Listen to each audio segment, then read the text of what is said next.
আজ হঠাৎ করে ঠিক করলাম আর না, আজকে বাড়ি যাবই। বাইকে করে একদিনের ট্যুর। ধীরে ধীরে শহর ছেড়ে চলে এলাম।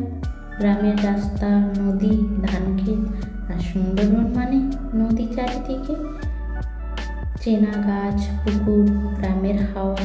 মনে পড়ে গেল ছোটবেলার দিনগুলো, সেই নদীর ধারে কাঁকড়া ধরা থেকে শুরু করে সব কিছু।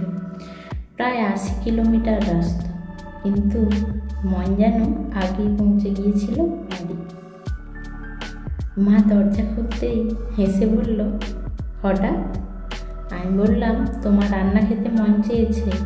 তারপর শুরু হলো সেই চেনা দৃশ্য, মাছ কাটা, সবজি তোলা, বাগান থেকে কাঁচা লঙ্কা, আর উনুনে কাঠের জ্বালানিতে সেই গরম ভাতের হাঁড়ি।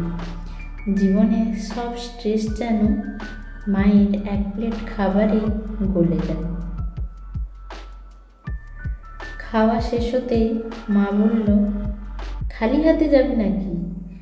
এক এক করে ব্যাগে ভরতে থাকলো কুমড়ো, পটল, বরবটি, টমেটো, আবার কাকুদের বাগানে হয়েছিল ভুট্টা, সেটাও কিন্তু তুলে নিয়ে আসতে ভুললো না।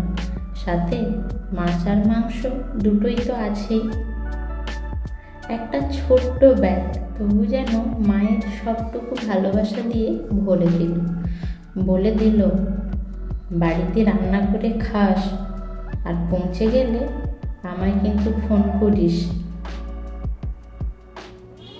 সন্ধ্যায় আবার ফিরলাম শহরে, হেডলাইটের আলোয় ভরসা রেখে, কিন্তু মনে আলোর মতো জ্বলছিল দিনের সেই কয়েক ঘন্টা।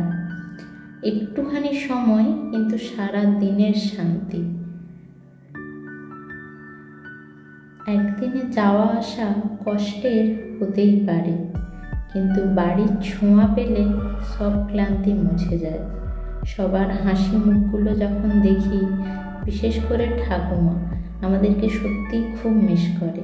তো যখনই যাই, ঠাকুমার হাসিটা দেখলেই মনটা শান্ত হয়ে যায়। তাই বলি, কখনো কখনো পরিকল্পনা ছাড়াও কিন্তু বাড়ি যাওয়া উচিত। হঠাৎ হঠাৎ কাছের মানুষগুলোকে কাছে পেলে ওরাও কিন্তু খুবই আনন্দ পায়। কারণ বাড়ি সবসময় আমাদের অপেক্ষা করে, যেখানে আমাদের ছোটোবেলাটা কেটেছে। হামাগুড়ি দেওয়া থেকে শুরু করে পায়ে প্রথম চলা সব কিছুই। তো সেই জন্য যারাই বাড়ি থেকে দূরে থাকো, সবসময় চেষ্টা করবে অন্তত মাসে একবার হলেও বাড়িতে যাওয়া। ভিডিওটি ভালো লাগলে লাইক, কমেন্ট, শেয়ার অবশ্যই করে দিন।